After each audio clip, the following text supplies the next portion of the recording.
AIMIM के प्रत्याशी राम लखन जायसवाल जी हमारे बीच मौजूद हैं।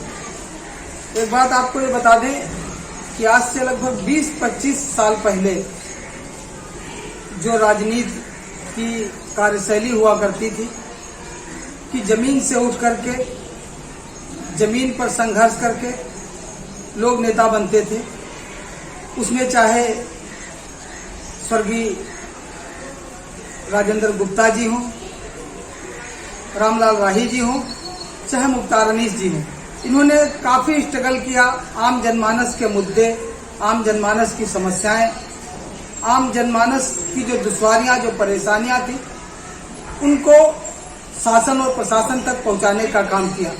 उसके बाद इधर 10-15 सालों से, विगत वर्षों से एक नेता बनाने की फैक्ट्री, एक मशीन आई जिसने सिर्फ पैसा डालो और नेता बनाना शुरू किया और लोग नेता बनना चालू हो गए। राम लखन जायसवाल जी ने बिल्कुल वही पैटर्न की जो आम जनमानस के मुद्दे हैं, आम जनमानस की जो समस्याएं हैं, इनको उठा करके 2-3 वर्षों से इस क्षेत्र में मेहनत कर रहे हैं। आइए हम जानते हैं उनसे कुछ सवाल। राम लखन जायसवाल जी, हम ये जानना चाह रहे हैं कि जो आप नगर पालिका परिषद लहरपुर का चुनाव लड़ने जा रहे हैं, आपका बहुत ही अच्छा दिल्ली में एक कारोबार, एक बिजनेस टेक्सटाइल का और इसका सिलाई कढ़ाई कुशन कवर का था। उस बिजनेस को बिल्कुल पूर्णतः त्याग करके आप राजनीति में आए, इसका क्या कारण है? मेरा मेन कारण ये है कि मैं हमेशा समाज के लिए काम किया और हमेशा समाज सेवा मैंने की। मैं कस्बे लहरपुर के स्कूलों की, गवर्नमेंट के जो है उनकी हालात देख के मैंने चुनाव का निर्णय लिया कि अगर इस कस्बे की जनता ने मुझे साथ दिया तो कस्बे की जो गवर्नमेंट स्कूल हैं, जैसे दिल्ली की पढ़ाई है वैसे ही यहाँ की पढ़ाई बहुत अच्छी हो जाएगी। उसके लिए मुझे शिक्षा मंत्री से मिलना पड़ेगा और यहाँ के बारे में बताना पड़ेगा और इस कस्बे की बहुत अच्छी पढ़ाई हो जाएगी। यहाँ पर जैसे बिजली समस्या है, अगर कहीं पे कोई तार टूट जाता है, नगर पालिका की कोई समस्या है, अगर कहीं पे कोई सीवर जाम हो जाता है, कहीं पे सफाई नहीं, तो आप 2 साल से निरंतर लोगों के लिए प्रयास कर रहे हैं। क्या आपको लगता है कि आम जनमानस पूरी तरीके से आपको सहयोग प्रदान करेगा? अब ये तो जनता तय करेगी। मेरा जो प्रयास है इस कस्बे की बहुत बेहतरीन सफाई, और जनता ने मुझे सपोर्ट किया तो आपको कस्बे भर में कहीं गंदगी नहीं मिलेगी। और दूसरा हमारा जो प्रयास है कि जनता जो है बहुत परेशान है, उसको हॉस्पिटल में दवाई नहीं मिल रही, मैं हॉस्पिटल पे भी काम कर रहा हूँ, जो मरीज जाए उसको वहाँ पे भी दवाई मिल जाए।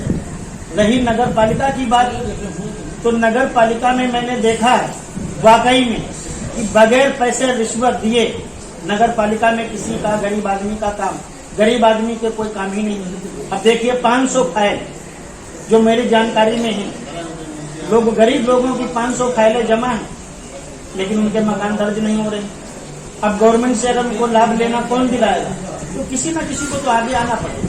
अच्छा, एक दूसरा सवाल ये है कि जिस पार्टी से आप जुड़े हुए हैं, असदुद्दीन ओवैसी की पार्टी, वो एक वर्ग विशेष की पार्टी को लेकर के देखा जाता है, इस पे आपका क्या प्रतिक्रिया या क्या? देखिए, जो लोग पार्टी के बारे में पूरी तरीके से नहीं जानते हैं तो उनको ये मालूम है कि नई नई पार्टी है। हिंदुस्तान में कांग्रेस, ऑल इंडिया मजलिस इत्तेहादुल मुस्लिमीन, 2 ही पार्टी हिंदुस्तान में थी। 1927 में इस पार्टी का जन्म हुआ था, तो कुछ लोगों को पता ही नहीं है, तो वो कभी कुछ कह देते हैं, कभी कुछ कह देते हैं। इतिहास में जाके वो देखें कि कितनी पुरानी। हैदराबाद में 100% लोगों के राशन कार्ड है। अवैसी साहब का कहना है कि अमीरी गरीबी तो खुदा की देन है, तो इसमें हम परसेंटेज क्यों लगाएं? हमने तो सब 100% लोगों को राशन कार्ड बनवा दिया है। लोगों को राशन वहाँ पे 100% जो जितने लोग जाते हैं ले लेते हैं राशन जिनको जरूरत है, और वहाँ हर व्यक्ति के लिए वो काम करते हैं, वो चाहे हिंदू हो, मुस्लिम हो, सिख हो, ईसाई हो, हर व्यक्ति के लिए वो काम करते हैं। अगर कोई किसी पे मुसीबत आती है तो ऐसी साहब तुरंत तो उस पर एक्शन लेते हैं कि ये उसके साथ में गलत हो रहा, बाकी कोई नेता सामने आता ही नहीं है। अगर ये यहाँ पर महिला सीट हो जाती है तब आपका क्या विचार रहेगा? महिला सीट अगर आ जाएगी तो मैं अपनी वाइफ को लड़ाने के लिए तैयार हूँ। मेरे जो भी पोस्टर लगे हैं, मैंने सबसे पहले वाइफ का भी पोस्टर लगाया और मैंने अपना भी लगाया। आपका जो एजेंडा है कि वो एजेंडा क्या रहेगा, कि किस एजेंडे पे आप इलेक्शन लड़ रहे हैं, क्या क्या मूलभूत बातें हैं कि आम जनमानस के लिए क्या करना चाहेंगे? कस्बे में जो गरीब भाइयों के राशन कार्ड नहीं है वो बगैर रिश्वत बनेंगे। जिनके मकान नगर पालिका में दर्ज कराना है वो बगैर रिश्वत दर्ज कर दूंगे। कस्बे में जहाँ पे पाइपलाइन नहीं है वहाँ तुरंत डलवाने का काम करूंगा।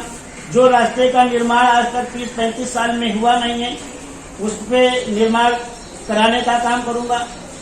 और मेरा स्कूल और अस्पताल तो है ही है, और बाकी कोई भी किसी बंदे की जरूरत राम लखन जायसवाल को पड़ेगी, 24 घंटे के लिए राम लखन किसी भी टाइम उनका काम करने के लिए तैयार है। हमसे जुड़ने के लिए बहुत बहुत शुक्रिया।